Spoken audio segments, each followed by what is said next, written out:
Pops and the Rican.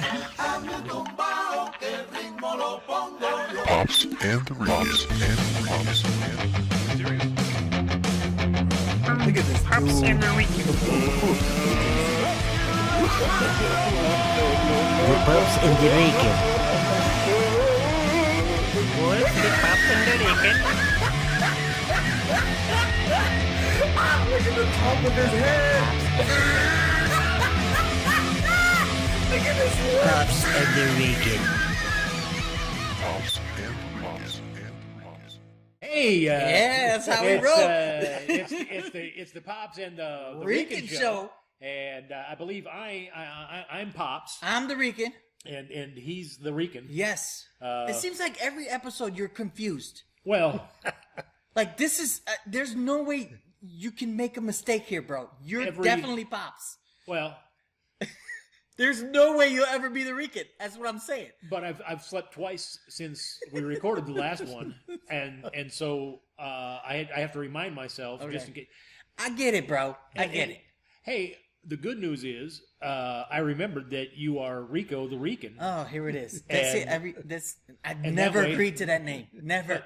Well, again, when But I love you, man. when we had that conversation, Yeah. I decided, and that's all that's going to happen. Okay, I so guess- that's how it operates. I let it roll. So and so Rico, Yeah, bro. You might not have noticed, but there's somebody sitting in between. There's in between us, another guest that we want to introduce to everybody. and so.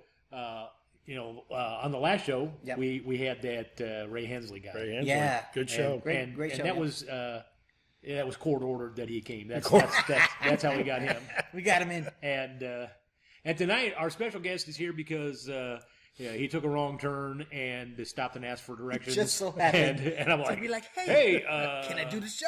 How would you like to be? Come on so in. tonight we want to welcome to Yes. the Pops and the Rican show. Yes.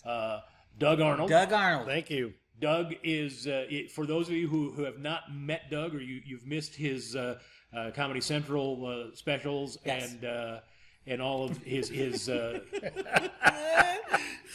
Live prime time live from time. Kokomo. Man. Doug, tell us in 2 words or less everything we can about Doug Arnold. No, tell us a little bit. First of all, tell us a little bit about how did you get started in comedy? We can jump right in it. We're just jumping And- right in the middle of it. And while you're telling us that, can you give us your social security number This and guy. your credit card number? Yeah, I got the This credit guy. cards over there that I requested earlier. And He was ready. I always figured the only reason I was asked because Pops is tired of being the oldest guy on the podcast. Okay. He wanted somebody a little bit older, you know. I get it. Oh, he didn't get picked on Could so you- much. That's could you- it, 2 could against you- 1, I could get you it. Give us some respect. We got a special guest. It's all good, man. I respect you.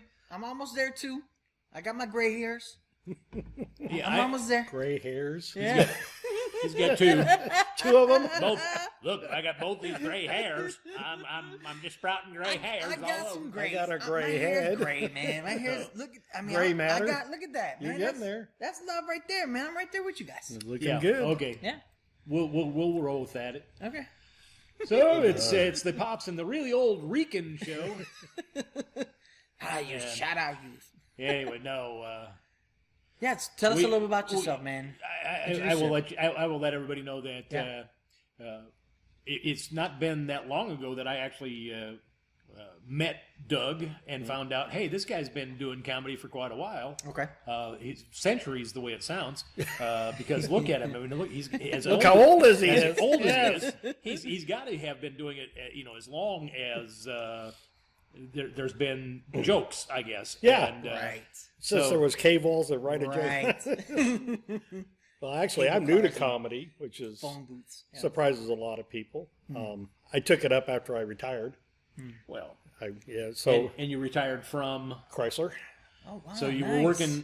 were designing Chrysler cars. Is that what you were doing? No, I was working in the transmission facility. Oh, well. I was in engineering and manufacturing and putting them together. And I was coming near the end of my career there, and I'd already been putting on comedy shows, but I hadn't been going up. I live in a neighborhood where we have a real nice community center, but it's on a golf course. But we were kind of short on monies, and they're thinking about ways to raise money. I said, "Well, how about a comedy show?" Exactly. I've always loved comedy since I was a kid. Awesome. I said, "I know how to put on a show." Yeah. So I hired Dave Dugan to come in. Rick Garrett was our first opener. Nice. You know both those guys. They put on a great show.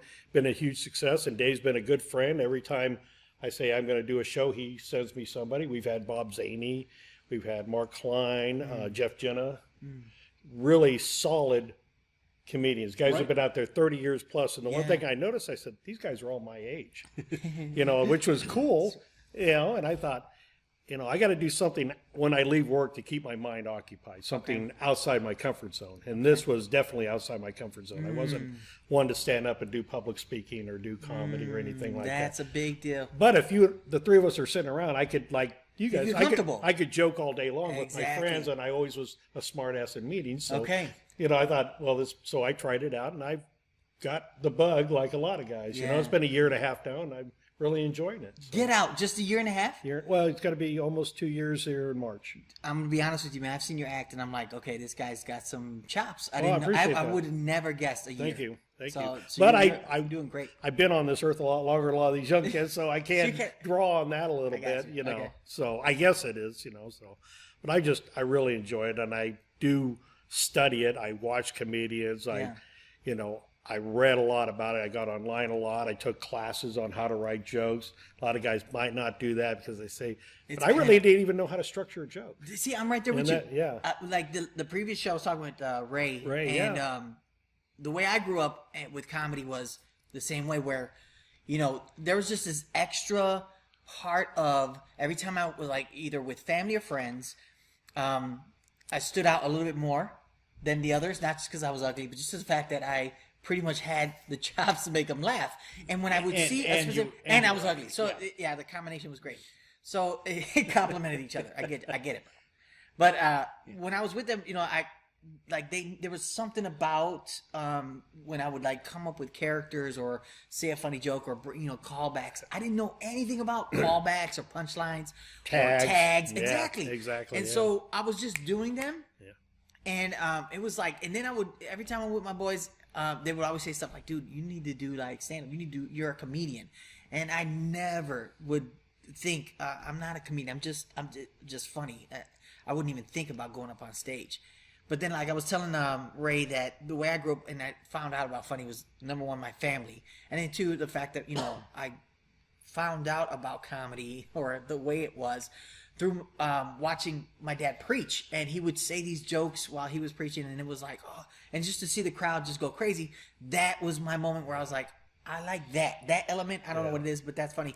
And so from that point on in school, of his dad's sermons. Yeah, I didn't care about it. Loved the jokes. He was sleeping through Loved the jokes. Hey. But it was fun. It was good to see. It was fun to watch people's reaction, and then they would just have such a great time. And then that point, I was like, okay, now I would bring that to school, and I would at lunchtime I would just be a goof, and even to the point where there were some hall monitors at lunch, and that hall monitor only allowed me to get up because he thought my jokes were the funniest. So he would let me do my jokes, and everybody else was like, sit down, whatever. But he would let me be goofy, and so that was cool. And then in like my social studies class. Okay, Starward Elementary, we're gonna introduce our headliner for today. It's wait, but that's in high school. Rico Rivera. That was in high school. He's doing that in the lunch line. Exactly. I was like, hey, like last week. How's those potatoes tonight? Try the veal. I'll be here all week. Yeah. Those different moments where like they spoke to me and like, okay, there's something about this. Oh yeah. So I never, like, we were going back to what we were talking about. I never knew about structure and a joke structure. Like what's the element? Because I would always say there's something about stand up that there's a science to this. It's not just yes, you're funny, and there's moments where if you're born with the ability to make people laugh, or just that side of it, it's great. But there's still a structure to this. To be able to tell a whole story for 45 minutes or an hour, to keep a crowd, engaged for an hour, of just standing up there talking about yourself is amazing. So there had to have been some sort of structure and how to write them. And so I've always been a student about that, or at least curious to ask comedians like myself and say, okay, what is your take on how you prepare for comedy, and how you came upon how jokes are written and the structure? I know one thing, like a lot of comedians say, they'll come up with a joke, it'll be 5 pages. Right. And then by the time you're done, it's lucky if it's 15 seconds. Of course, right, exactly. Yeah, you know, you take this mass and you just keep whittling it down until, well, here's the joke. Right. It's in there somewhere. Right, you just right. gotta dig it out, and it Yeah. takes a long time. You put a lot of effort into. I put 6 months into. When I first came down, I wrote something down. Then I came out with this. I came out with this. No, Yeah. that didn't work. Tried this. Went up, tried that. No, that didn't work. Go back again. Forget about it. Rehash it again. Yeah. Right. You know, and it goes on and on. It always amazes me. I've heard a lot of young comedians that we do the open mics with. They say, "I do a joke one time. I'm never going to do it again." I said, I don't understand that. Yeah, I mean, if you wrote Hotel California, would you not perform it again after the one performance? Right, You exactly. know? That's true. or okay. Yeah. what if it was the greatest joke in the world and you decided, well, I'm going to dump it Give after. up on it, I yeah. said, that's not the way it works. That's interesting. You keep putting them in your toolbox and you keep having more jokes and you put them together. You got 5 minutes. Okay, I'm going to bring out this group, do this Yeah. 5, see how it works. I got to work on this one. And if you're going to do a showcase, well, I've got to bring out the kitchen sink. I need everything. You use them all, good, bad, or indifferent. You do it. Right. And then you move on and you do more and more and more. And it's one of those things. I don't know. I'm going to throw a little shameless Throw it out there. self promotion in Throw here. it out there. One of the things that I try to teach in comedy college is to get to that gold in your jokes. Yeah. You really want to work on word economy. Okay. You want to get to the place where you're using as few words as possible To get to get the audience going in the direction you want them to go, so that they're ready to have the fun. They want to Because laugh. They want you to bring them to that surprise. Yeah. And then boom. And so you keep editing. Yeah. And a lot of times I think comics are hoarders. They're word hoarders. And it's like, I want to use all my words and I have all these things and I have all this. But when you've done the work, you've gone to the open mics, you've tried it, you say that worked okay, but I got to do a little bit, and you're kind of polishing it and you're editing it down, and you get to that place where word economy, you've got just the right words to use to get them to the point where they're ready to take that quick turn of events and laugh their hearts out. Boom. Yeah. And that's where that process. Yeah. How do you, or up to this point, how did you come to that point of, I want to whittle out, I think that's how you phrase it, I want to whittle some of that away, Right. so I get to the good stuff. Right. I realized, and I read an article early on, don't become a storyteller. And I've seen comedians do that. They stand up there. This one young lady went up and she told this 15-minute story that had a punchline at the end. But by the time she got to the punchline or the part that was supposed to be funny, everybody was asleep. So when I read, you don't want to do that. You want to get to it, set up, punchline. Set up, punchline. Boom, boom, boom. Now, I'm not that quick with it. I do a little more setup possibly and try to get to the punchline. So it would vary. Obviously, it would vary. Oh, yeah, because, each joke would vary, yeah, because of the fact that, nowadays, the rule of thumb that I've heard going around is the fact that, every 15 seconds you got to make a laugh. Oh, yeah, you got to get that laugh. So you got to get in. But the difference, that's the thing, is you have to be able to separate when you're with your friends versus a totally different crowd that don't even know you. Because you got to win them over. And so, I could take 15 minutes to tell a story with my boys, right? Because they know something stupid is going to happen. Right. And they're engaged because they know, okay, something's going to happen, or I'm going to probably go into character or say something funny, outside of that. But when you're in front of a crowd that is the first time seeing you, you have to read the room, number one, and then win them over the first 15 seconds. Otherwise, they're tuning off. They have to know you're funny first. Then you can get away with a lot more later. That's true. You got to get them laughing. That's then maybe good. you could stretch one out a little bit, funny and then get them. They got to know you're funny. Yeah. And that could be hard to do depending is. on the crowd, especially if it's all comedians, because they don't care if you're funny. Man, that's it. They're sitting They're in the back, ruthless. right? Because I mean, they're thinking about their own jokes, and they're Yeah. they're and, all I- just and I understand that. Yeah. Because I love going first. I hate to say that. Put me up first because then I'm done. Yeah. Because then I don't That's because I'll interesting. listen to 5 or 6 guys and I'm laughing. yeah. And I'm listening to them, and all of a sudden, and then they introduce me. I'm going, Oh, I'm up. oh crap! Wait a minute, Let me. Can I go first? That is interesting. I would. 6 comics in. Can I go first, First, please? yeah. No, we've already had 6 Yeah. comics. Right, exactly. But that's interesting because going first, you have to warm up the crowd.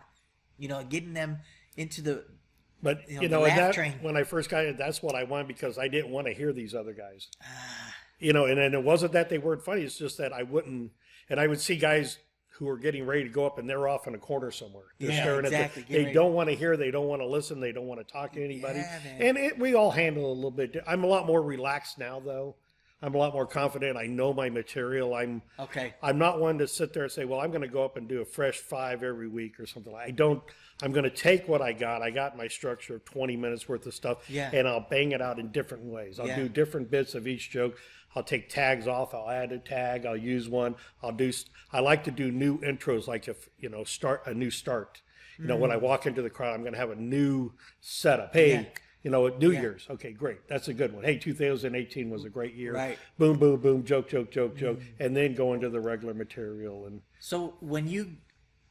Okay, so as confident now, you're walking with confidence now in your jokes. So now you can actually add some elements of let's say something's fallen off in a window over there. I can take that and talk about the room there, and to win them over that way, or take the fact that it was 2018 and doing I was crowd 19. work. If you could learn to do that, I think that's a whole nother thing. That's gold. I just watched Bob Zaney the other day, and he's the king of crowd work.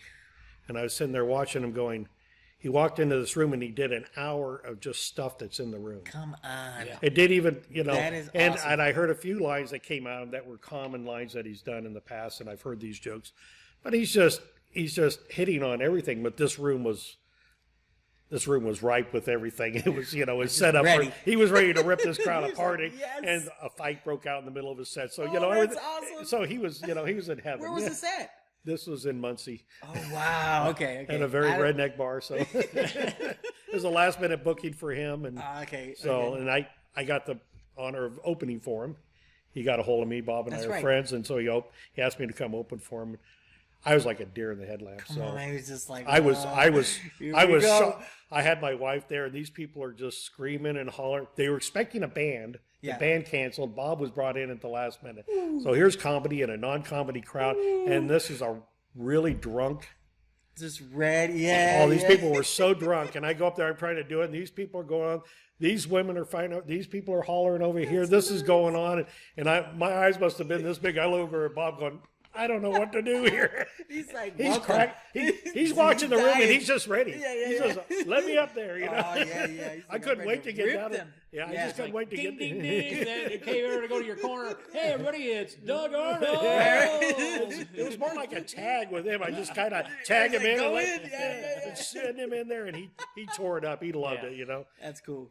Well, and he's one of the seasoned, things, so he knows what's up. One of the things that 40 years out there, exactly. One of the things that I talk about with comics is something I call prepared spontaneity. Yeah, it's you have things that you have kind of back in the recesses of the brain. Right. There are lines, there's bits, there's jokes, there's punchlines, and that. So when you're working a crowd. If the crowd offers you something, it may it's going to trigger whatever that is. It triggers something, and you throw it, and it comes out, and people are like, oh, "Wow, he just came up with that in the moment." Well, if you've been around Bob long enough, or other guys that work crowds, you find out they use some of those same funny lines when it's appropriate. And I've heard those lines come out of him, and he did the same ones there, but they work. But so he's prepared to be spontaneous in the moment because if the audience gives him something else to work with at that moment, he's going to give a different line.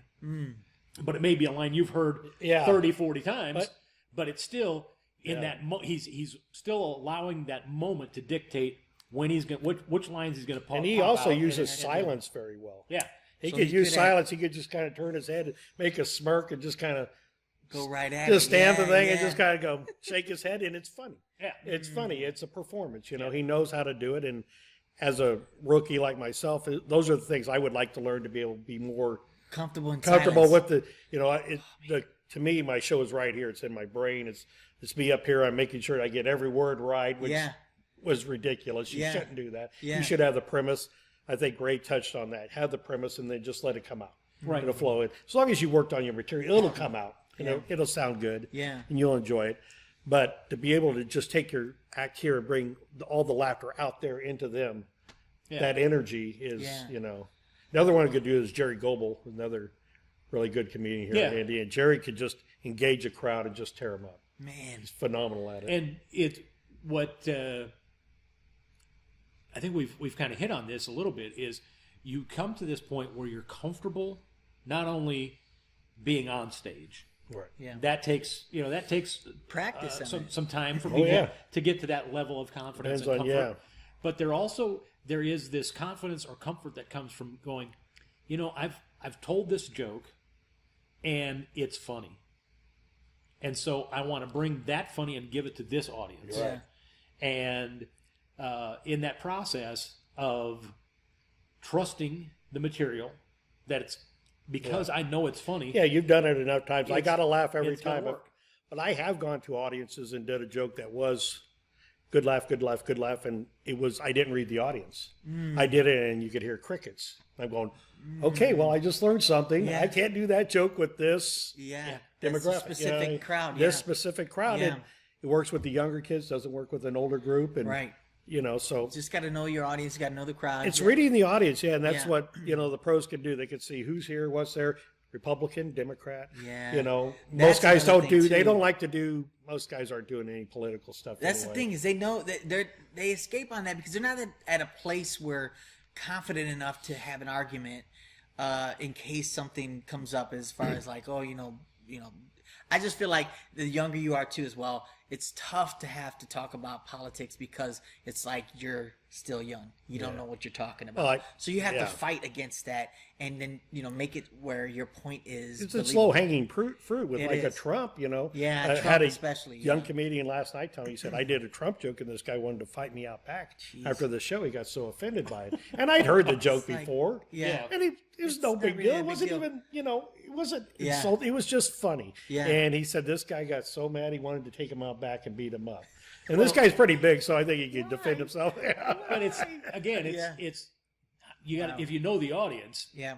and you look at the audience and you say, okay, I think this joke, I'm going to tell a joke about Trump. I think it'll play for the majority of the audience. Yeah.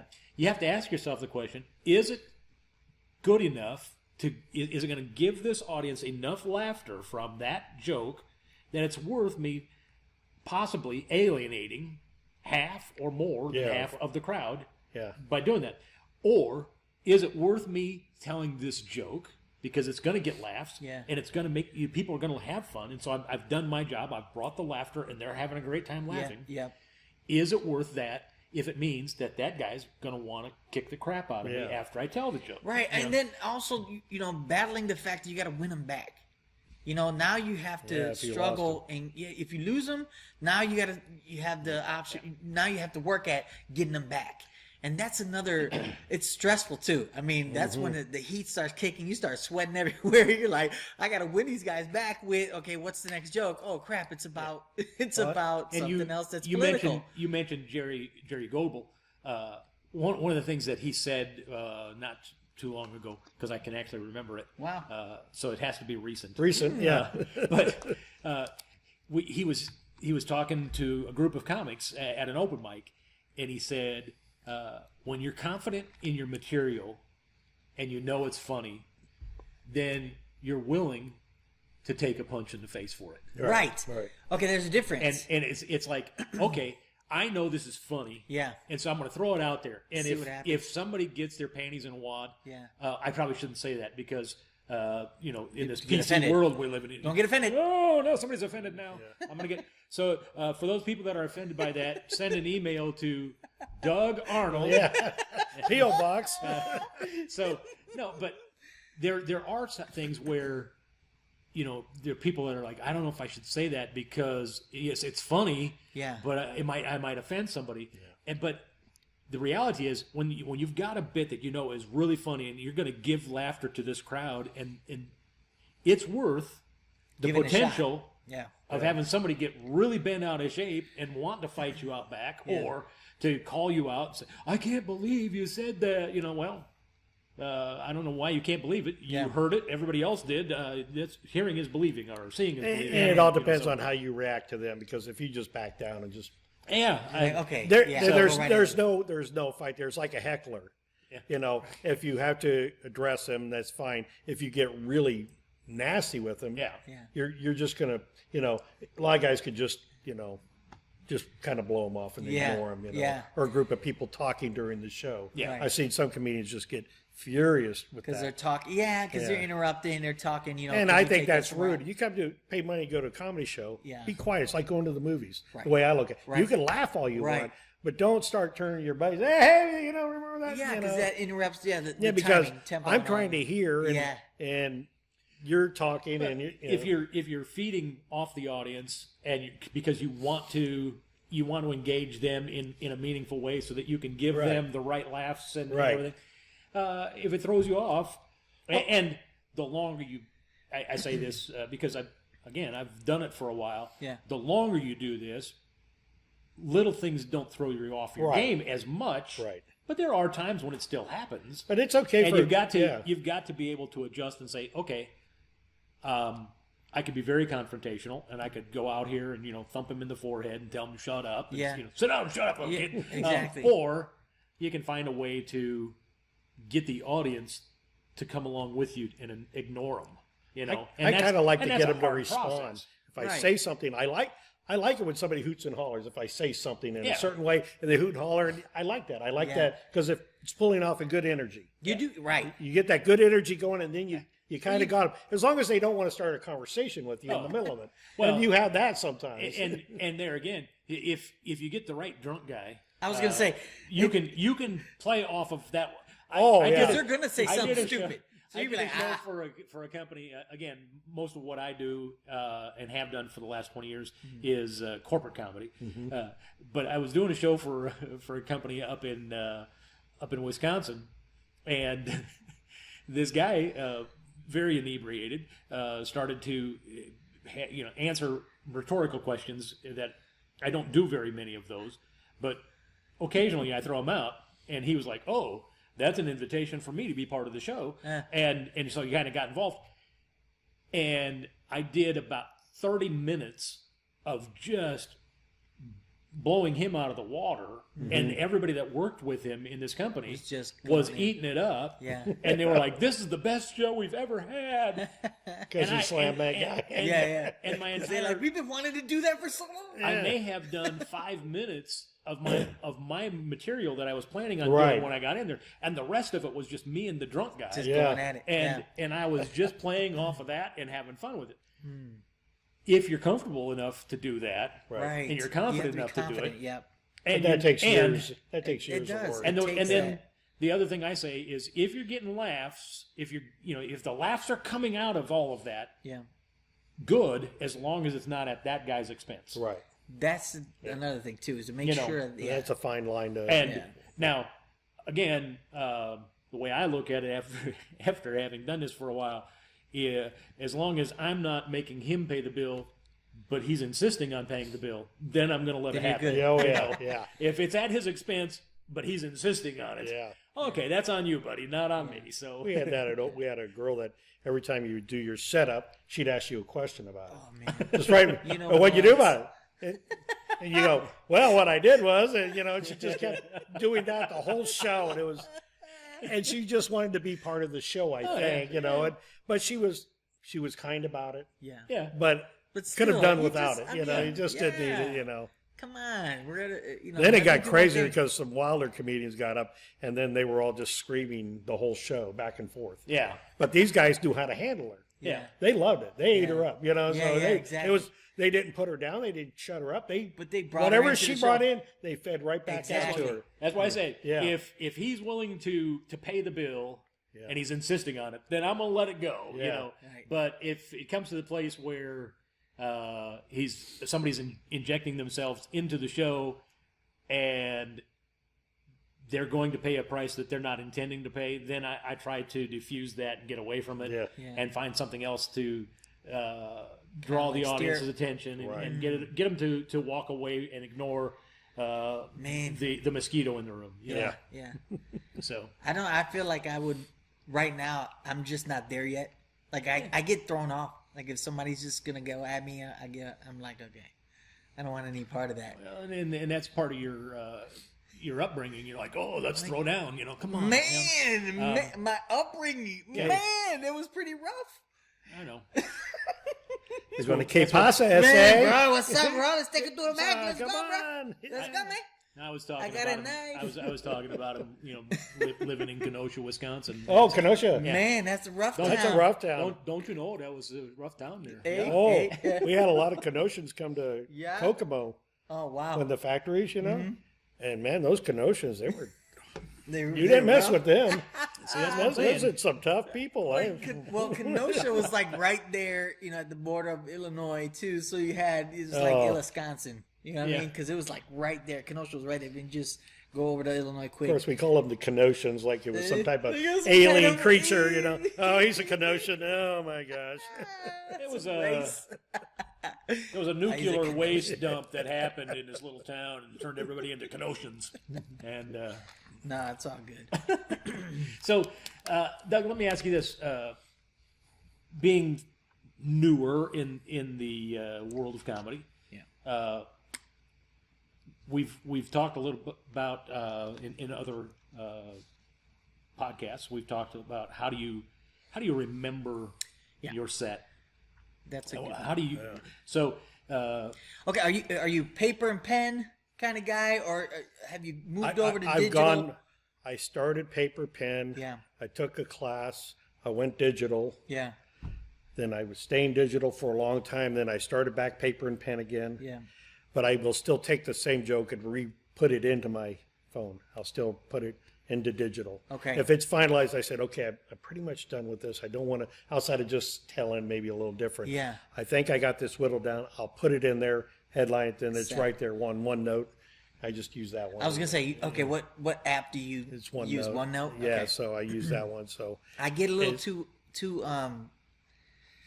like the structure is a little bit too much. Sometimes I'm like, wow, this is a bit much. But I like to have specific. I use Google Docs and I use different folders, Yeah. and they have all specific. Like I'll go. This is embarrassing, but I go as far as to like ideas and premises, and then like the chopping block or the chopping room where I take those ideas and I transfer them over to there when I want to start writing about them, and then I just start going at it, and then I take that and structure that, and then I place that into this is a joke I want to try out. right. So it'll go from like green room type of thing to now it's in test, and so then I take it out to an open mic, and if it bombs, then I Yeah. go back. So that's kind of like my process, and I'm able to access that in the phone. But I'm noticing now that I'm going back to writing everything Right. on a pad, because the way that I memorize my sets now is like visually. So I think of numbers versus, okay, this is my first joke, and I label that one, and I put it over here with a visualization of the joke. So I'll try to create images of that joke so that I can remember Right. in my mind, okay, this joke is about my mom, so I see my mom sitting on the couch, blah, blah, blah. So I can see that, and now it's making it easier for me to do that. So if I have it written out, and numbered, then Right. it makes it easy. So And mine's to- mostly memorized though. Okay. Really, I'll write it down.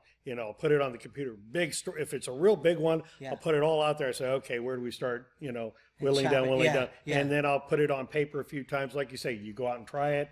Went too long. This didn't work. I got to change it. First person, third person. How do I do this? How do I do that? Yeah. And it usually revolves certain themes in my life. I think everybody's pretty much honest in their comedy. It's about themselves. I'm not talking about somebody else. Exactly. I'm retired. I golf. Yeah. I live in Kokomo. So I I have an And everybody, golfer, too. and everybody in the I world, bowling and everybody in the world can relate to being from Kokomo. well, yeah. But you know, those are the things. My joke. I got my joke about. You know, I could sit there and see. Okay, I got my Kokomo jokes. I got my golfing jokes. Yeah. I got my retirement jokes. I got my getting old jokes. Yeah. I got my mom jokes. I got my cat and dog jokes. I got Okay. my kids jokes. I got 2 daughters, so I got Gotcha. a wife joke. Yeah, I got so- kids jokes, and they're all there in my head. Yeah. You know, because I will run it through my head over and over and over, especially if I'm, you know, got to drive anywhere for an open mic. Yeah. I'll sit there and have an hour and a half just to go through the set. Right. You know, Nice, okay. and it seems like in the mornings is when I seem to come up with the best. I don't know why it is.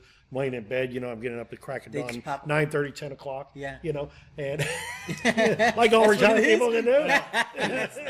I don't like to brag, That's nice. but I get up almost every day. I get up at the crack of noon. Crack of dawn. Well, that's pretty good. But right at that time when you're not just fair, laying man. there, your brain's very soft. It seems like I could think about my jokes. Yeah. Oh, Yeah. wait a minute. I can. I didn't look at this one Tag this that, way. yeah, Yeah, yeah. I could put this in here and I could put that in there. That's cool. And, you know, and it's just, it's a very natural process. I don't, at first it was forced. I was writing so very, okay, let's do about this, do about Yeah. this. What works with this? What words are funny with this? You know, what lines will, you know, where's the punchline? Where, you know, Right. then all of a sudden, okay, I had that. Well, I got another tag I could add on. I got another tag to that. I got another. So I, you know, how the premise that I'll tag. Now I could use any one I want. I use one. I could use all 4. If I need 15 minutes, all Then you 4 call are coming 4. in. Yeah. But if I only got 5 minutes or 10 minutes or something, okay, I'm going to use the premise. And you can One do tag, or and then 2 I'll go on tags. to the next one. Interesting. So I don't stay on the one subject very long. Yeah. If I only got a short time, I like to bounce around and do a lot of stuff. Yeah. Which maybe I should stay on one subject more and just stay with it and do it the full 5. Well, I don't there- know. Right. Right. That's a good. Point. That really is kind of a personal preference of how comfortable do I feel with this topic, and how much editing have I done to get as much gold out of that topic as possible, or am I bored with this topic? Yeah. Maybe the audience isn't bored with it, but if you get bored, the audience is going to know he's getting bored with his own stuff. Yeah. So move on and do something. So Yeah. you've got to kind of make the set work for you, Right. Because you got to enjoy it first That's before good, you yeah. get it. Because Convince him that it's That's fun. good. it's one of the things I say Yep. just at every open mic we run. I always say to the comics, the most important thing tonight is for you to have fun. Right. Because if you're having fun, the audience is Then going we're to have good. fun. Yeah. Yeah, that's true. But if 'cause you're they not, can see that. if you're up here painstakingly trying to remember your bits and you're Yeah. trying to get it down, the audience is like, well, that might have been funny. I I don't guess know. that's why I won't go up like this. Okay, Oh. I was gonna ask that question too. Are you one to take the notepad with you up? A lot of times I'll throw the pad over there, but Is it? Just, I can't just remember. for Maybe comfort? one time I actually looked at it. See, I'm the same way And too. I just don't. Yeah. I'm usually prepared. Yeah. I usually got, okay, there's my list. Yep, There's yep. my set list for night. That's Yeah. there's that one I'm going to do that night. There's that, and so I have my list. It's like once you get rolling, it comes fairly natural. Mm. You start going on, and if your mind's working well and everything's going good and everybody's laughing, you could usually progress right through it. Right. Right. But if something That's a throws good you way off, and Yeah. when I first started, one time I got just completely lost. I looked over the guy host Bob Strasman, and I said, "Where the heck was I, Bob?" And he just started laughing. and he told me where I was, right. and then I turned around and got back going again. And if you're in a room or if you're doing work with somebody like Bob, he's comfortable enough to Oh, yeah. to enjoy. Okay, this is fun and it's funny, and he's going to say in his how he handles it Yeah. is pretty much saying to the audience, "Okay, everybody, this is the life of comedy. This is what happens." and so have fun with it, It is and what let's it all is. laugh. Yeah. And okay, Doug, you ready to go back? Go ahead and go back. Because it really wasn't life changing. Yeah. Nothing happened. Right, I mean, exactly. like they say, what's the worst thing going to happen? Somebody's going to laugh at you? Well, Well, shoot. good. Isn't that good? I'll take that. Isn't that great? I was kind of shooting for that. Right. And I Right. see guys completely blow, Yeah. the punchline. Yeah. That's and they true. just stand there and go, God, I blew that line Yeah. completely. Like, Yeah. can I tell that joke again? I said, yeah, tell it again. Try it one more time. Yeah, maybe this time you could actually make it a joke because the way you did it wasn't so funny. No, Yeah.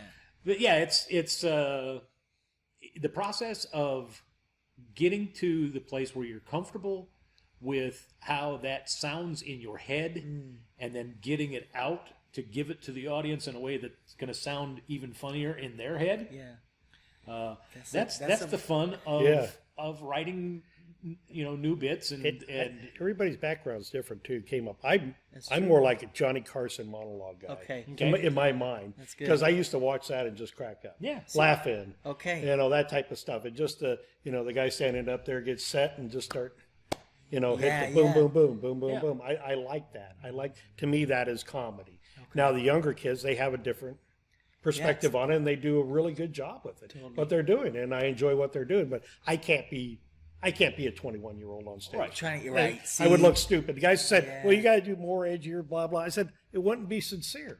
Right. People would see through it. Yeah, it wouldn't be me. I mean, people I can see right stand past up there that. and swear all day, but it's not me. I'm Yeah. not comfortable with that. Yeah. Well, and I have become somewhat known in the comedy scene in the Indianapolis area, anyway, as being that guy that says, "Oh, it's the clean guy." The clean guy. Oh, yeah. And I say it to them all the time. It's not because I'm a prude or I have some religious reason that's driving me to. Yeah.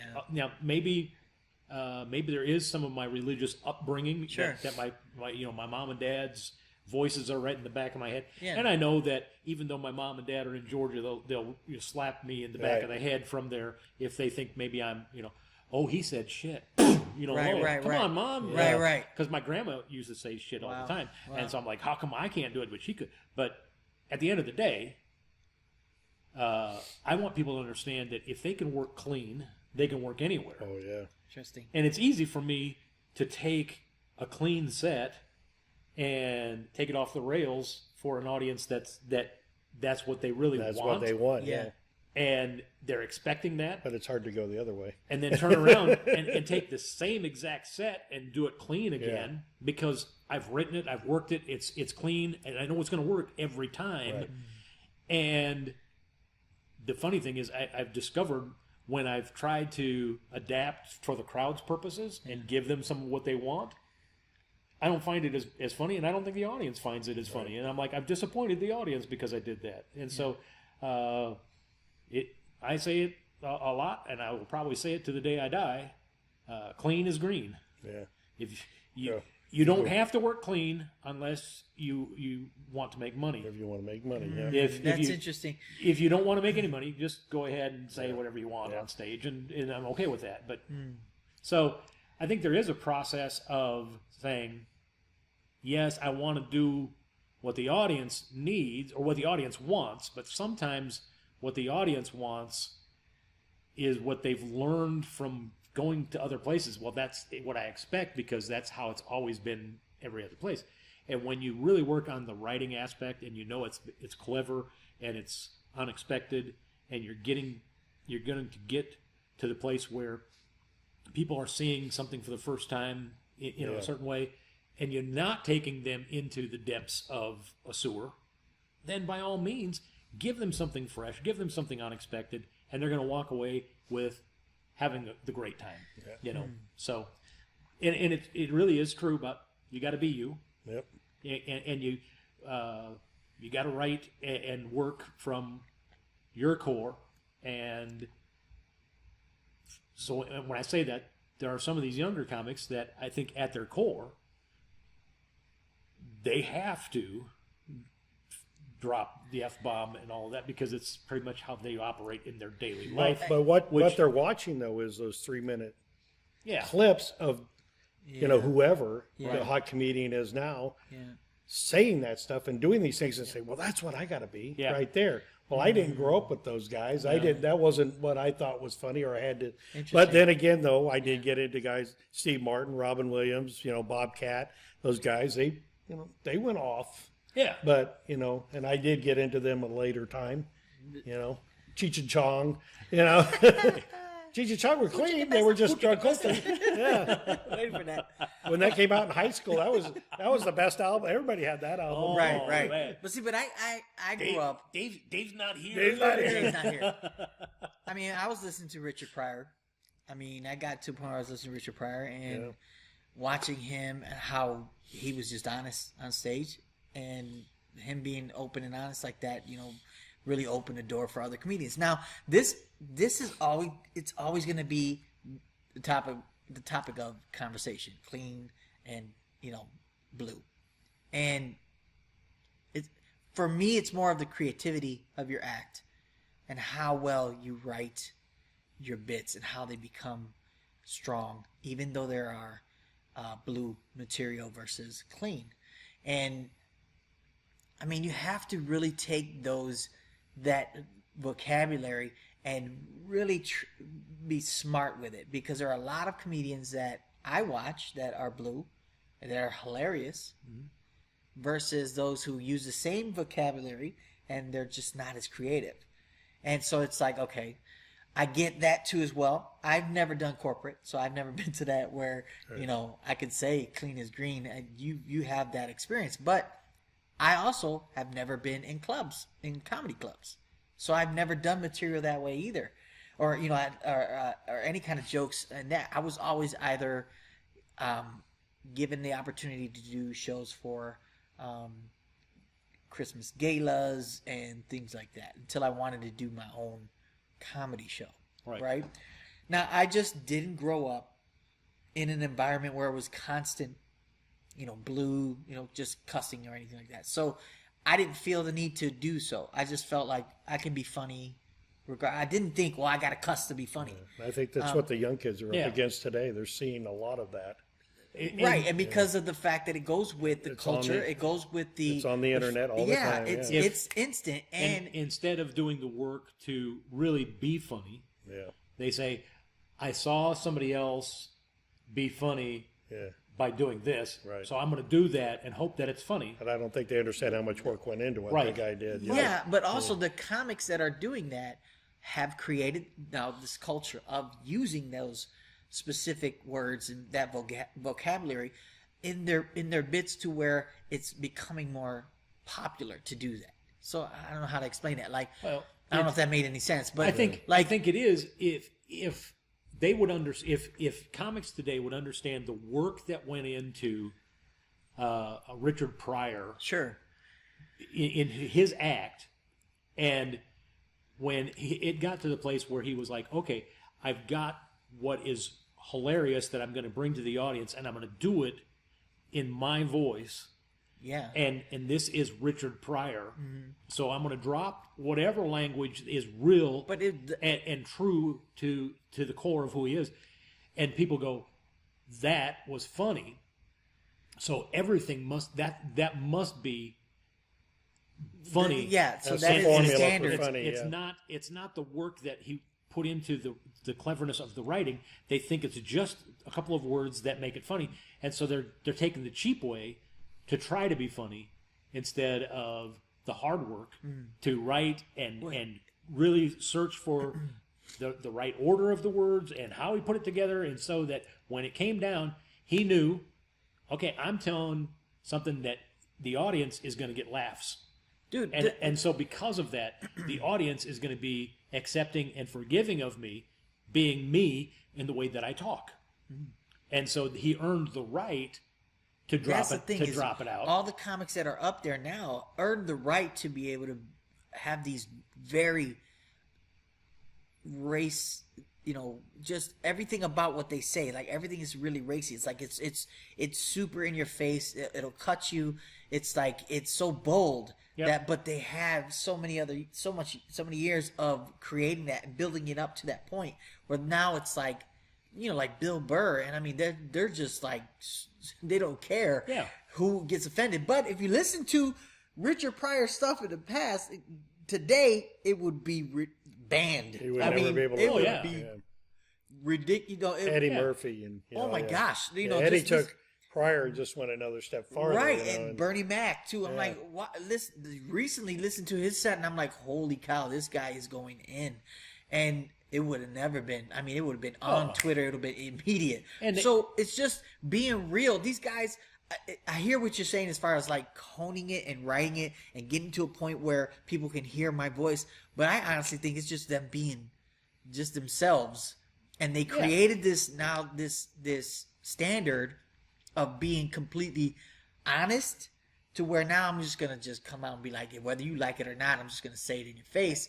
And you want to talk when I'm doing my set? Well, screw you. You get out of here, whatever. I don't care. Or I'll say something about somebody else's race and da da da. And if you didn't like it, whatever. You don't understand comedy. And it's like this standard now has been created where now I gotta go up there and be where the reality is they have not earned the right to say for people to accept their voice. Where I remember the first time that I saw a Richard Pryor bit.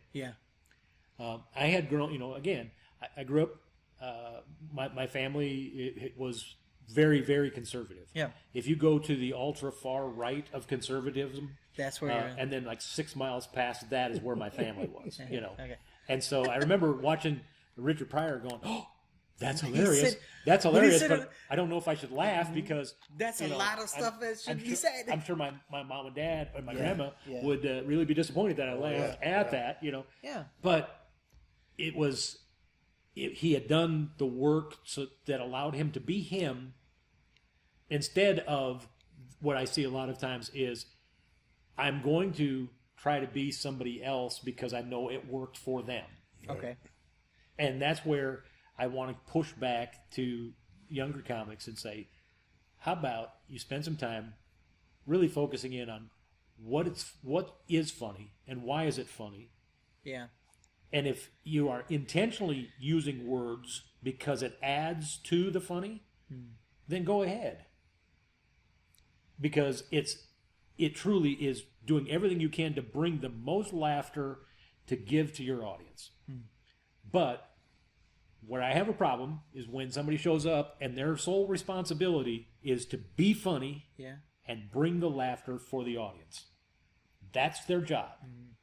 And they haven't done the work to be funny and give laughter to the audience. And so they're going to try and substitute the truth of and the reality of funny comedy by dropping something that I heard somebody else get a laugh using this. So I'm going to shock you. I'm going to surprise you. And you're going to laugh because I want that laughter instead of them. Right. If you're wanting to give them the laughter, you're wanting the laughter. And so I'm not getting the laughter I want, so I'm going to do this because hopefully I get the laughs.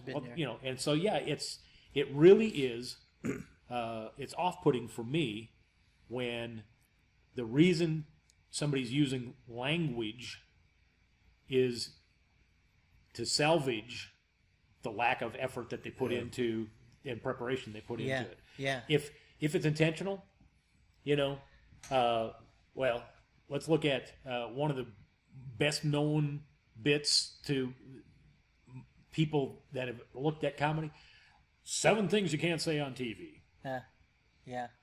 Now, here's a guy that said, okay, I'm going to take this and intentionally I'm going to use words to show people how funny this really can be, how funny this is. I'm showing them something that is unexpected and it's intentional. It's not going to be an afterthought. It's not going to, I need to save this bit for me to get the laughs. No. He went in knowing, I'm going to drop this and everybody's just going to, it's going to be funny.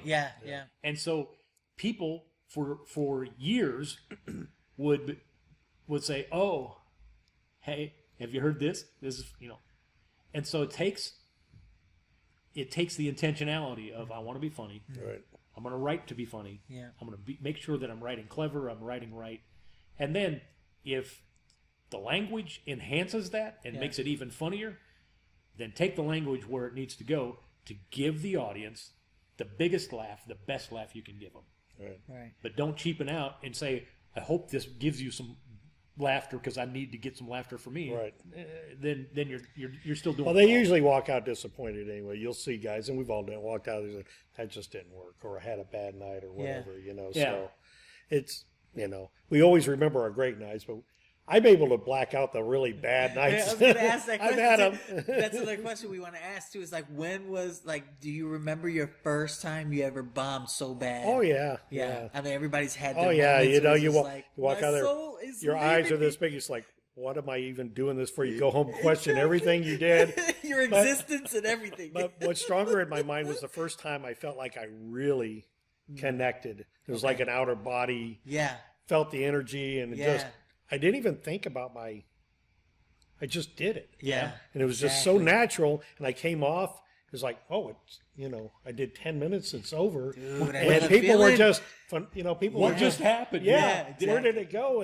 And it felt so good. Yeah. I remember that a lot stronger than I remember the Yeah. several times that it really didn't go very well. So yeah. Oh yeah.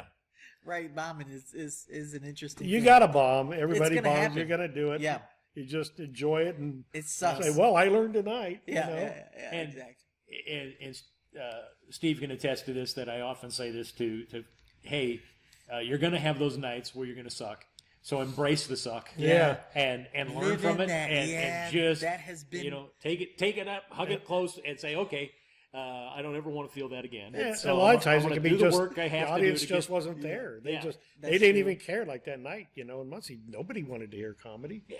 But I went through But you I were- went through the motions anyway. I did, and I'd find if people would laugh, I'd hear somebody laugh. I'd start over there. Okay, what's going Oh, on? so you guys wanna play? The Yeah, place yeah. wasn't set up for comedy anyway. The mic was kept gonna ask- the mic kept having feedback Oh, and yeah. stuff, and That's- it was so I'd find somebody laugh, so I just start working them. Okay, here's my audience over here.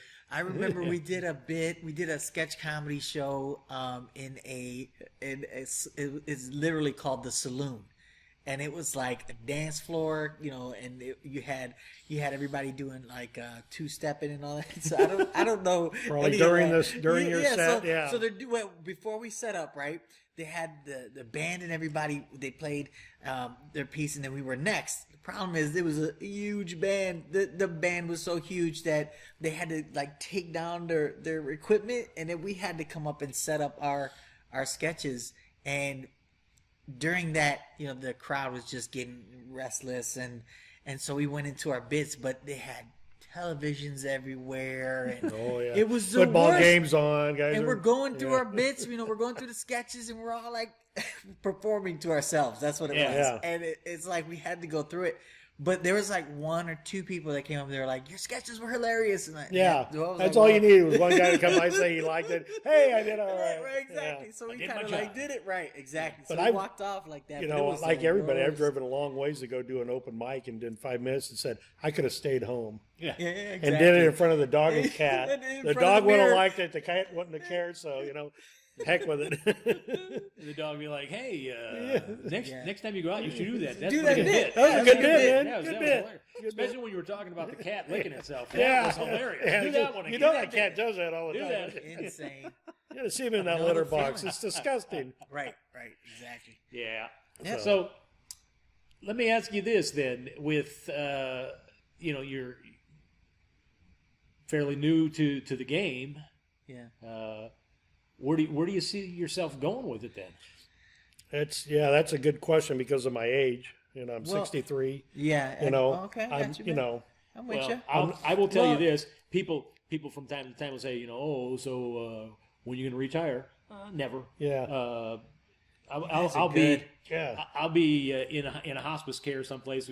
Hey, have you heard this? Can I get trying to set up a show that night? What's going on? Let's have some fun. Well, and I watch these guys that are my age, and they are doing the cruise lines. Yeah. They're doing corporate comedy, Yeah. and they got to work because a lot of them started late in life with their families, so they still have kids around. Yeah. So they got to support that. Fortunately, I didn't do that. My kids are grown and gone and everything. I have a luxury. Yeah. I really do. I don't have anything to keep me from doing outside of my own. Am I just too lazy to go out there To and go out and do do it. that much? I try to hit a mic a week. Yeah. I'd like to do 2 a week. And that's, and I'd like to just continue trying to progress that way and do Yeah. better and better. And, and I think I will. I think I'll improve as I go along. I'll be able to read crowds better, do more crowd work. The jokes will get better. I'll be more myself out there, I think. And I think I could make that work. Well, I'm going to try to be generously kind when I say this because it might come out a little bit harsh. Uh-huh. I don't see you getting on the Johnny Carson show. You know, then that was my hope. That was my bucket. That was my bucket. That was bucket. it That was back on the old then, bucket right? list there. That was Carson the thing. and Yeah. oh yeah, that was you That's went the to thing. Carson. I mean, everything has evolved now, obviously, because the whole technology, like we're doing now, podcasts, blah blah blah. Where everything is instant now. Yeah. Versus before, you had to work your way as a career or that path to get a shot with Johnny. Yeah. And then maybe a sitcom or a movie. Think of how or many something. guys have done open mics and how many actually Man. barely got through. Yeah. Yeah, that's it's like true, man. it's like pro sports. That- How many kids started playing baseball and actually ended up, playing pro baseball. It's so few. We all played little league probably as kids, and when our way and it just didn't happen. Yeah. Yeah, I played Little That's League scary. as a kid, and I didn't even make the NFL. there you go. That's where I was. Right. So, But yeah, I think the opportunities for people to be seen today are greater than they've ever been. Yeah. And with that, people are still clamoring for somebody to help them laugh. yeah, They still Even want they that, still enjoy even it. so. Yeah. So, So, But the whole comedy scene has changed. The yeah. the clubs have diminished. These types of organizations are coming up, I guess. Yeah. I don't know. Maybe they were here before. I don't know. But with the clubs going away, do you see a lot of these kids really? You hear about them. Well, I'm going to go to Chicago and do time up there. I could get, I could do mics every night, or I'm going to go out to L.A.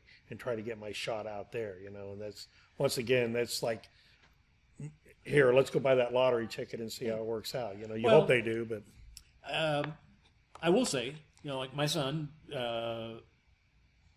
could have stayed here he's in and Portland worked now? in the Indianapolis market, but he made a choice to go to Portland because Portland is a very strong comedy scene out there right now, and I understood. Okay, he wants to step out on his own. He doesn't want to be, oh, you're the old clean guy's kid, Yeah. So yeah, I'm you like, don't want to okay. be in that shadow, right? So I'm like, okay, go make your way. And he does have that opportunity to hit a mic every night. And sometimes the Portland scene, there's a couple of opportunities sometimes to do 2 mics a night, and not in a way where you're doing a mic and then you're skirting out and going and doing another one where you're not really engaged in the community of comedy. But literally they go in, they can work this mic and be part of that community. The whole group moves and over. then go over to this Yeah. other place and do Because another the venue one over is there. offering it for them. And so when that happens, yes, you want them to get the opportunity to get out and work the stuff, but at the same time, the opportunities are getting harder for those features and right. when am I going to be able to open for a Bob, that guy for a Bob Zaney? that guy's going to do the 30 minutes. Now the Bob Zaney thing, that was just only because there was nothing that's to still, it. That's a network. It's still a connection. Yeah. It's one of those things where because you knew Bob and Bob's like, hey, I need somebody to come in as an opener. Hey, why don't you come along? And to the actually, opener? I think his wife shamed him into it. Even she said, "Hey, Doug's going up. Why don't you ask him?" He's like, "Okay." Okay, but the thing is, that's where the difference between the standard of what's the right way to get to a career in comedy? Is it not because opening for for Zany, it's like but if you would have opened for I don't know Tim Allen, is the 1,000 people show, or you know what I mean? Like, which way is the standard? How can we get to the place where because there's so many comics now. Like, what's the right path to get to a successful career in comedy where you're constantly, when you wake up, you got gigs and you're a working comic versus I'm going to open mics, I'm trying to work crowds. What's the right way? Do I go to, Jokers and Helium that's going to be opening up? And is that the path to, like, what's the right way to do it? Where's this, standard of now I can call myself a comic because I've opened for this person or I've done this or I'm working.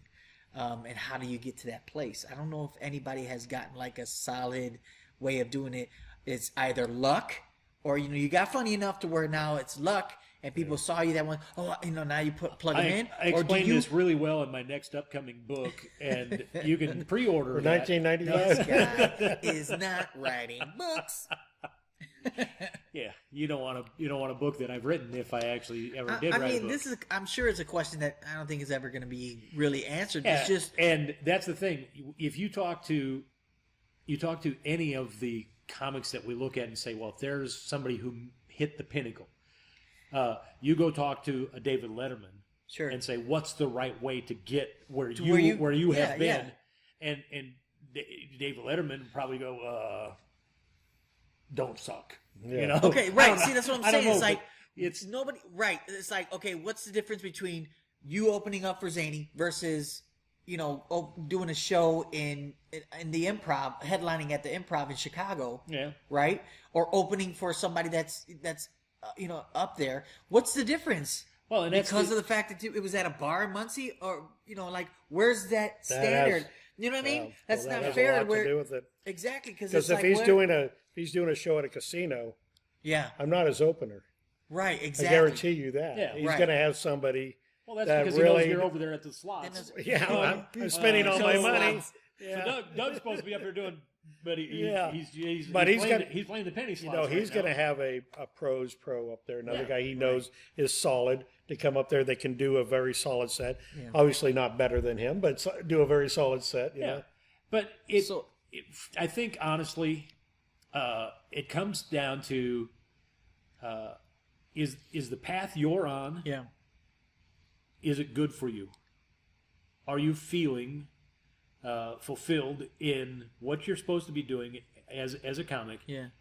Be funny, bring laughter. But it's a lot of work, though. Man, You know, it is. It's a lot of work. It's- I mean, Ray said the other day. I mean, you got to go all the mics all the time, everywhere See, you go. right. You got to live that. You got to be willing to say, okay, I'm going to Chicago because I know I can do mics a night. If you want to be that person, you got to be able to say, I'm going to go up and do that. Yeah. And if that's again, if that's the direction that you feel like that's the path I need to take to get where I want to go, But it's not the only path, then right? take it. No.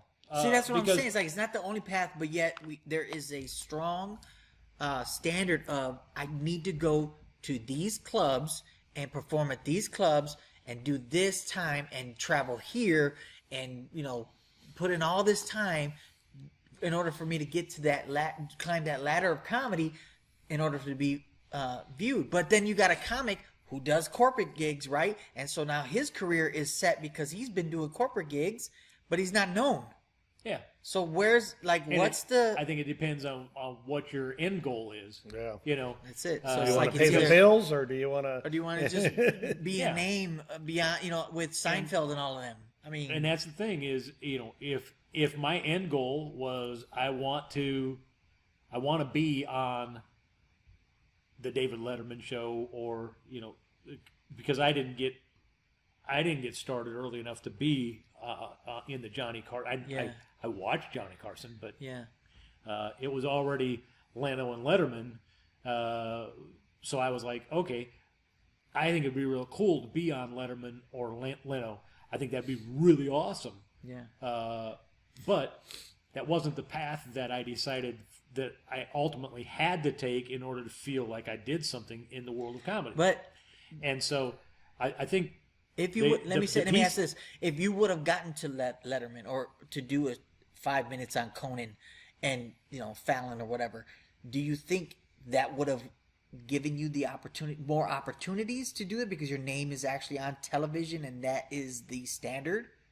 I think you get booked more. Yeah. Yeah, I think, again, there are places that I would have had opportunities to be booked into shows Yeah. that I wouldn't have had or didn't have. Go to Vegas, But at the Brad same time, Garrett's, and if I would have good, done that and then continued to do corporate events, Yeah. I could have probably made a lot more money in the corporate world because I had that name recognition. I'm not complaining about the money I made. Sure. And hopefully anybody that's listening that's looking for a corporate comic, There he is. Don't call Doug. Call me. Don't call Doug. I'll bring Doug with me. I don't but even know. I want the money. I was in the corporate world for too long. But I retired. I'm still in it. But at the end of the day, I could have made more money, but I'm on the path that I chose to take for where I felt, okay, I'm going to make enough money so that I feel, hey, this is worth my time to get me out of bed, someplace close to the crack of noon. Yeah. Or, do I need to do a side hustle so that I can support my comedy habit? I want to do whatever I have to do to be able to do this and bring laughter to people. And so if it's you got to get out and drive to Chicago to get mic time or to go, like Ray was saying, okay, he's networking. He's up in South Bend next week, and then he's doing here, and then he's going out to LA, and then he's doing San Francisco, but that seems he's doing the work because he's doing what he has to do do what he loves. Right. Yeah. People will see him and they will say, "I saw this guy; he's good." And you got these guys out there that will book you. Your managers. The guy who will discover you. Hey, this guy's great. And so it's a process of how willing are you to do what you love. Yeah. And I've used the age-old story of the 100-year-old doctor that was still seeing patients, and people said to her, "Why are you still seeing patients?" And she said, "Well, if you do what you love, you never work a day in your life, and I've never worked a day in my life." And I'm like, I can't get with that quote. I want to be that way. Yeah. And so but you're still going to work. I'm doing what I love. But if you enjoy it so much, and I'm having a blast doing it. Yeah. And my path works for me. It works for you. It works for me. Yeah. But not every comic is going, I don't want to take that path. My own son, when he said, "Hey, I'm going to become a comedian," I'm like, "Cool. Yeah. I'd be happy to give you any advice." "I'm not going to take your path, Dad." I'm like, "Okay." Well, So he's like, "It worked for you, Pops. Yeah. But it's not going to work for not me." for me. Okay, do your thing, enjoy it, love it, and put yourself 100% into it. And if you're willing to do that, at the end of the day, to be great at comedy, you have to be funny. Yeah. You have to get noticed. If you're funny and you get noticed, then you can get paid. Okay. So I guess I'm having trouble understanding the point of all of us is to be known, right? Did you want to be known as a funny comic? Or do you just want to just do it? I think, and Doug, you might have a different opinion on this, but I will say, for me, I am known for being a funny comedian. Okay. But am I concerned about who I am known by in that way? Okay. Yeah. And I, am I known by the Jimmy Fallons as a funny comedian? Sure. No. Right. Jimmy Fallon, if you give him my name and $45, he might buy you a cup of coffee at Starbucks. Right. I don't know. Right. Depending on where you are. Yeah, I got you. Yeah. So okay. But at the end of the day, so really, it's just. It is all about the love. We love making people laugh, and that is always going to be the deal. Where you're going to get that from everybody. There's something about it. It's addictive. You just love the laughter, and it's like, yes, it feels good to make people laugh and have a good time. But at the same time, there is that element of business where, okay, if we need to follow what we love to do, right, and once we find it, we'll never work in a day, like blah blah blah. Then what is that? How do we make that happen where it's actually when I wake up, I'm doing nothing but stand up? That is the work. I think the first thing you need to do is register for Comedy College. Yeah, go to Comedy College. Make sure you start writing jokes. I'm here to be at recruiting. Oh man, I knew you guys brought me in. Now I got a question for you guys. Yeah. Okay. Since you've been around, the competitions or the festivals. There's several of those. World Series of Comedy. They're going to have these, satellite events here, down at Joker's, and then there's one in Fort Wayne. Yep. Do you feel that that's a good investment in an individual to go to those, just to experience them at least once? Personally, I think that when you get an opportunity to go to a festival or to be a part of that a competition thing like that, it's less in my humble opinion or my arrogant opinion. It's less about am I going to win it, Right. and more about who am I going to be networking with. Okay. Networking, How am I making connections and developing friendships and relationships with people? When I don't think Ray actually said this on last week's podcast, but he's doing shows in California because of connections that he has made. Here. Where Putting on shows, where people, he said to folks, hey, I think I'm going to come out to California, just because he wanted to go to California. And they're like, well, if you're coming out, we can line up some shows for you. And so it's that networking. Yeah. And I think that's so key right there, the networking. It's really, getting to know the building, people. Yeah. it's how do you build relationships where It's the you're network. adding value to other people in a way that when you're going to be close to them, they're saying, okay, he has added so much value to me. I want to add value back to him. It's that. But at the same time, though, you still, when you do go to these, you got to perform, don't you think? Yeah. I mean, Oh, yeah. if You you go up get there the and you totally experience. suck, Yeah. nobody's going to go, Yeah.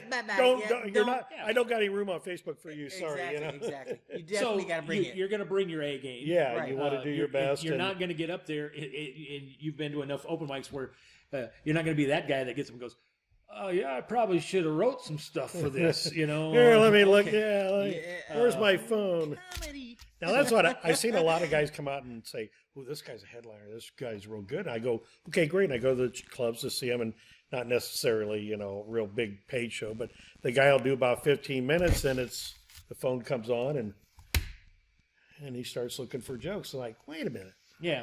You're a headliner? And that's the thing. See, If you can't do 45 or at least 30 without looking at your notes, I don't think you're really taking this show seriously. that's a good point. But at the same time, there's a lot of comics that go to open mics with that idea of I need to work jokes out versus I'm going to do my whole 45. But if this guy is the feature okay, he was brought in as the feature, I think then it's a he has a different thing. responsibility Yeah. to be. There has become as a sector of the comedy society that says that's allowed, Right.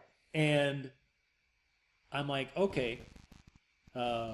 There's one thing, and I've admitted this on I think it was the first podcast. Yeah. I don't remember honestly, because again I've slept because twice. Well, I slept twice just today. Just today. You've had two but- naps, yeah. But there are times because of the short-term memory issues that I do have because I have multiple sclerosis that I use aids.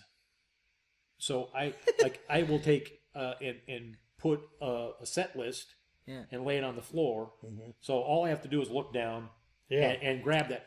But I try to use any of those things that will help me do what I need to do my job as the comedian without it distracting Right. or causing. And so today, when I see people, and I've seen guys that are there as the headliner, looking at their. So I'm going to try this bit. Yeah. And That, they're going that through. drives me nuts. And I'm like, That's okay, tough, yeah. when did it become acceptable for you go to and use scroll through to use that and to say to the audience, I was going to do something that was really going to impress you, but now I'm showing you, I'm kind of letting you see behind the curtain.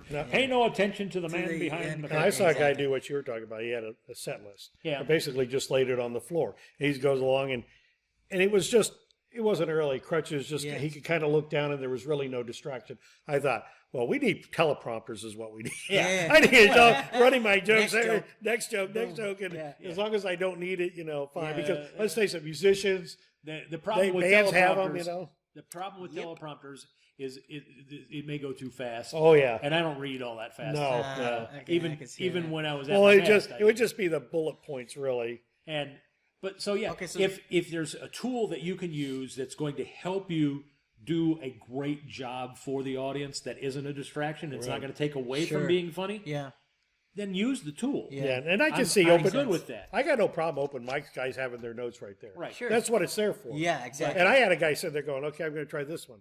Yeah. And he was actually very good. Yeah. And he said, "Okay, that one did okay," and then, "Okay, that Right, one did." next one, yeah. You know, It's there's nothing pro- wrong it's with proper. But when Yeah. you're there getting paid as a feature, that. So called, yeah. That's true. and you're doing open mic work as a feature, Yeah. so I'm like, maybe Yeah. you might want to A little more you- effort, You might yeah. want to put some effort into how you're using a tool. Yeah. That's not. And gonna that distract goes back to from- the memorization. Can you memorize your sets? Yeah. Do you use the visual? Do I see my? Yep. So you, Do I you see it? the Do I joke, see my yeah. mom? I Exactly. see. Do I see this? Do I see that? Yeah, You know, and and- we are exactly. visual. Men are more Exactly. visual than say women. Yep, and And that's we- helped me. yeah. Actually, it's increased my confidence in my jokes now, Right. where I can actually visualize. For me, it's I'm comfortable with thinking of the stage as my living room because Right. I have the specifics mind palace that I've set up. So if I just go in and this one's my here, I can go right into it confidently and jump from joke to joke. It just helps me visually. So yeah, everybody has a way to be able to memorize their jokes. And everybody's going to be different. with Yeah, it, you heck know. yeah. So anyway, I so like Joe, to just keep it in my brain. I wanted to comment on networking.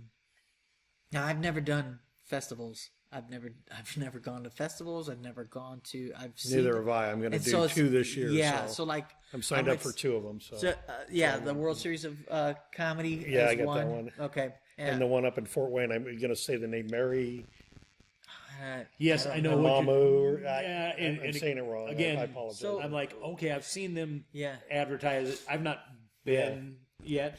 I'm hoping to. yeah, I to submitted try. my tape and everything. So I don't. Good. And again, Well, I might be going. I'm not sure if I get selected or not. I Okay, yeah, prove it or not. there, what I tell people, comics, Yeah. is yes, you should submit because it's going to push you to become better at what you're doing. Right. Whether or not you get up there and you're the best and you're selected is for yeah, some you award. got to figure that's not going to happen. So and- yeah, But if it's something that's going to challenge you to get better and to Yeah. become tighter in your set and all that, I'd have to- then do yeah. it because it's going to make you better. I know Well, it'll see, force okay, me so- to write and- more before I go. And You if know? you're not, That's true. if you submit and you're not chosen to perform, Sure. and you can still go and meet Yeah. people and Network. Okay. and So ask. to the point that I was going to say is I learned something from this podcast I would listen to called Hot Breath Podcast with Joe Byers. He's really cool. It's out in Atlanta. And he was We're going to interviewing- have him come on the he was- Pops and the Rican show. I So, hope so. I heard That'd you be got a so book, awesome. yeah. But he's in Atlanta, and he actually had a comic named Alton Walker. I hope I'm saying that right, but I know it's Alton Walker. Who said a powerful statement. He said, "Your network is your net worth." And That's I was like, interesting, "Man, yeah.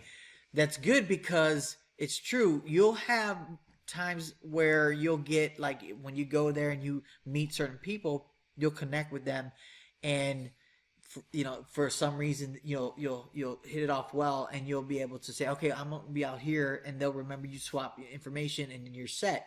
Like I met comedian Michael Jr. that way. I went to California for a conference, and he was teaching a class on writing, and I was just in the back, and he just so happened to walk up and was introduced himself.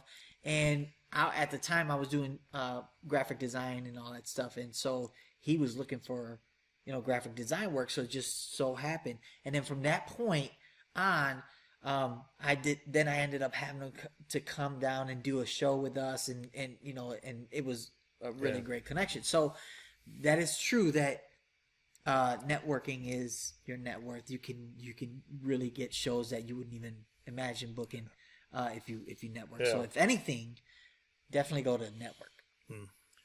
So Yeah. before we wrap up, Yeah. So we're at that I'm going to ask point. you. I want to ask you one more question, and that's actually it's a 2-part question. Oh, great. Here we go. When you write the first part down there, If a canoe is rolling uphill and the back left wheel fell off, how many gophers will it That take to sounds take like a doghouse? my daughter's math. who engineered this canoe? Wait a minute. No. See, what has been the best piece of advice that you have been given about comedy, and what advice would you give to somebody that's saying, whether What's it's it about? hey, I'm going into retirement and What's I think I this should all do about? this, Right. or it's some young punk that's needs to be Why slapped. gotta be a punk? Well, first off, most retired guys are smart enough to not do something like this. They're ready to be bored, and that's fine. But I've been given a lot of good advice. One, a lot of them stick out in my head. Jerry Goebel, Jerry, feel the energy in the room. Just feel that, just play off of that. They want to laugh. They want to feel, because we get up there and, especially me, I'm shell shocked up there at the beginning. I'm just trying to get the words out. Regurgitating the words was a common theme in your last, I'm just trying to regurgitate these words out and get off the stage. Now I could get up there and I could feel it. I can understand. I could feel these people. And a few times I really felt it good. And that was something he told me to, Feel the energy. Feel that energy in the room. It sounds hippie-ish or whatever you want to call it. No, it's good. But there is an energy in that room. Read it. Yeah, you got to read Now, it. you go to some rooms and there's no energy because they're all comedians. So, and they don't care what you do, and they're busy writing. But Jerry can sound a little hippie-ish, mostly because, he goes to marijuana mass. yeah, well, No, hey, I don't talk about anybody's religion. No, I like Jerry. Jerry is so open with he came up to me after shows and he just said, the second time he saw me, he said, you've improved a lot. Work on this. Yeah. Work on this, That's cool. And doing different things, stepping out, being once again, engaging the audience, sounding out, doing different things, acting out some things, being more good. animated up there. And very, very cool advice. He's right. Yeah, he's. There are guys that I really admire in comedy because they want to raise the level of comedy higher and higher, and it's the old adage, all ships rise together. Yeah. So it's a. And he'll talk to anybody he's and help willing, anybody. Yeah, he's willing to just do whatever he can to add value. he's a very honest man.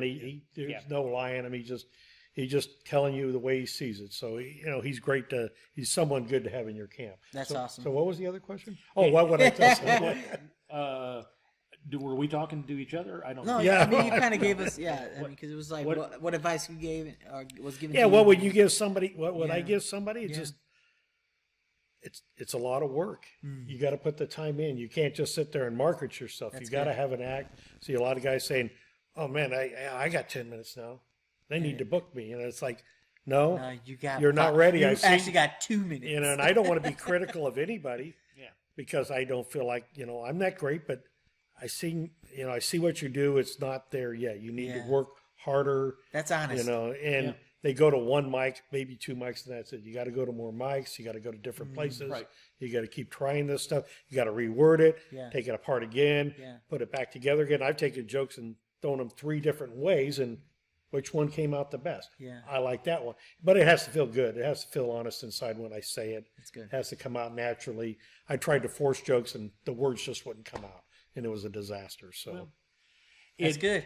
And I think that's advice that whether people, a young comic says, "Oh, I really needed that advice."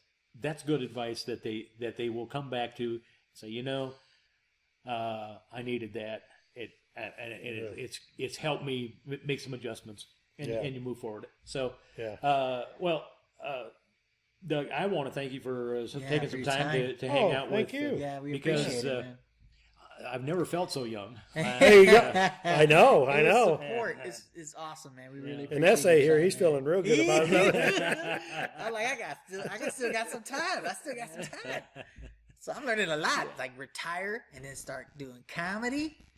Yeah, And make sure you feel what the heck? room and the I energy. figured I'm going to live until That's I'm good, 93, so I got another 30 years of this. So Oh, man, Keep rocking. that's all yeah, I'll good. get on Keep Carson. going. There's a chance. Get buried with it. I still got a chance. You never It know. won't even be TV in 30 years, right? Right, exactly. I'll be performing on a hologram of Yeah, that's it. Johnny, yeah. Johnny Carson. Yeah. That would actually work. Well, yeah. That would be cool. I'd watch that. Right, you go. exactly. So I do want everybody to know that although Doug has not committed to doing this, he will be doing part of a showcase at Gutty's Write it down. Gutty's Gumbo variety show Yes. at Brick that's House coming up. Coffee Yeah. on a Saturday Brick Saturday House night. Coffee? Yeah. On a at Brick House Oh, Coffee. my God. Aren't they the best? I had a cup of coffee there, and I was so jacked up. It was the first time we met. Yeah. I got a cup of coffee. I drank it. You said you got 5 minutes. I said, I could do it in 3, man. Let's go.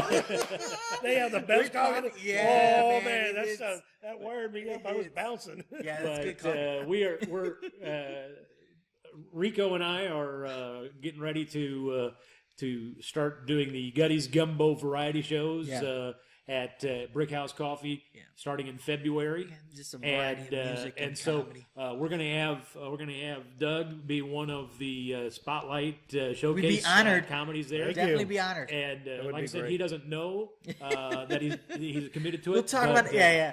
We'll talk and, about it offline. You call my management. They'll talk We'll to call your you- management. We'll set it all up, man. We'll call your But people. Call so, my wife. She'll call your wife. so stay tuned We'll so set it. that you can know when Yeah. you need to come out and Yeah. watch Doug Yeah. be part of that That'd be showcase fun. at Gutty's Gumbo. Looking forward to it. Yeah. And then hopefully you'll keep us informed, and we can let people know. Hey, What you if doing? you're out and about, go Yeah. see Doug. Well, on the 25th, I'm going to be in Lafayette doing a Bob Strasma Okay, extravaganza. Perfect. In Lafayette. and I tell you, if you've never seen Bob. And Yeah. you go see Doug and Bob, you'll be, man. You mean I good didn't time, good realize times. I didn't realize old people could be that funny. Yeah. because they're both very very funny guys. My Bob Strasma joke is I go by say Bob and I are actually twins. Mom said Bob got all the good looks and the talent, and I got the hair. So Nice. and Bob's probably going, and I wish I could get some of that hair. yeah, exactly. Sorry, Bob. Bob's a great guy. Cool, He's been yeah. so. My first time I ever went up was at With the him? Bob's at Mom's out in Lafayette. Yeah. Wow, that's cool. Probably the greatest and the craziest night I've ever had in my life. So Yeah, we probably need to get Bob on here sometime. Oh, absolutely. But not right after you, because then people will be like, man, all they do is have old people. I old can't people tell the on there. difference here. I mean, Yeah. come on, help me out. I think Bob and I are the same age. We're right at the same age. So that's cool. yeah. That's cool. But Yeah. well, we appreciate you hanging out, Definitely. and look forward to working with you. And, Oh, yeah. and helping with people, let people know where you're going to be the 25th of January. You're in Lafayette. in Lafayette. Yep. So if you want to go up and just tell all your friends you're going to a Purdue football game, and then go see don't because football game in January, yeah. be a little cold. Yeah. Bob will have it all on Facebook and everything, so you'll be able to find the That's show. another thing too. Are you on social media at all? Any just I got a Facebook right now? Facebook. I That's got cool. Facebook. That's Yeah, about so it. is it just- I'm old school. I don't really. That's I cool. don't get this. I Guys understand. say, "Well, Doug, you got to do this and this." I'm going, Yeah. "Here, do it for me." Exactly. No, but it's all good. So, are you online? Do you want? I mean, is it Doug Arnold? Yeah, just Doug Arnold. Yeah, you can look me up on Facebook. Picture me there, so you can tell it's me. Cool. I'm still learning that socialized media too. Oh, There it is. There it is. It's great. I love Facebook. I'm addicted to Facebook. I gotta admit it. I think it's so cool. Yeah. I really like. I like that a lot. I'm on there all the time, Yeah, looking scrolling. at stuff, and that's about as far as I've got. So, Well, good. As long as they can connect with you. and that I way, do. that's I, cool. of course, I follow President Trump on Twitter. So, I want to see how crazy is it going to get. This is gold. Let me write this down. Love it. All right, man. Thanks. That tweeter president, man, he is. I was thinking Brilliant. Something I was else. going to do the Trump imitation. I thought I could do one. Pull out my phone, and just go, winning. Hashtag winning. Hashtag winning. Oh yeah. That's good. Well, Cool. anyway, Thanks. Thanks a bunch. Yeah. Thank you. Please tell all your friends and your family and Yes. complete strangers. I have no friends, but I'll tell my wife. So Let them know. Well, tell your wife to tell all her friends. yeah, Yeah. she's got Hey. lots of friends. Yeah. Sign up, subscribe. Check out the Pops and the Rican show, Yep. and they just tell them that they might have a chance to win a free trip to Kokomo. Kokomo. That'd be awesome. Sweet. Yeah. Yeah, sweet. We'll put them up at the. I won't even say the name of the hotel. I think it's 995 rooms. Right, exactly. At the Dewdrop Inn. The don't drop in because the rats are there. Stay at the Dewdrop Inn, or my favorite place to stay when I go to Alabama is the Cuz Inn. Cuz. Yeah, I go to my Cuz Inn and No. and I stay in his. I don't support that. Right, Pops in the Rican.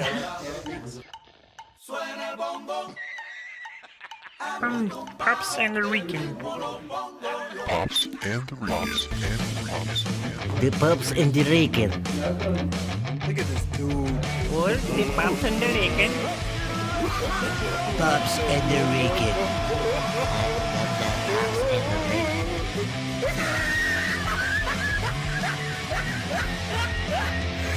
Look at the top of his head. Look at his lips.